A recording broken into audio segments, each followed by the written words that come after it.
लेकिन अब मल्टीवर्स का खतरा सिर्फ फैंटास्टिक फोर की अर्थ तक नहीं रहा था। वो स्टीव को लेकर उसकी अर्थ की ओर निकल पड़े।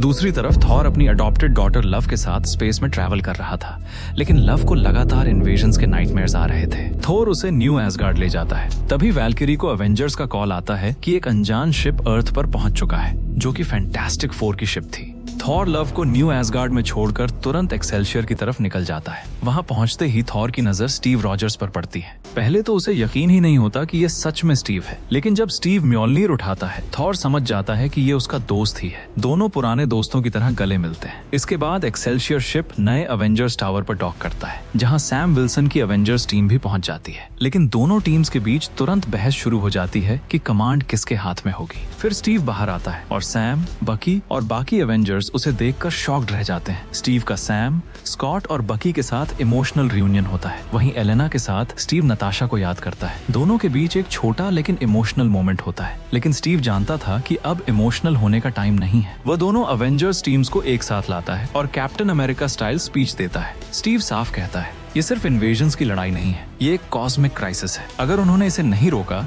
तो पूरा मल्टीवर्स खत्म हो सकता है। इसके बाद स्टीव और सैम डिसाइड करते हैं कि उन्हें वकांडा जाना होगा, क्योंकि वहीं पर इसका कोई सोल्यूशन मिल सकता है। लेकिन उनको नहीं पता था कि शूरी भी इस स्पेस क्राइसिस के बारे में जानती थी और वो पहले से ही इसका सोल्यूशन ढूंढने पर काम कर रही थी। अब आगे की कहानी अगले पार्ट में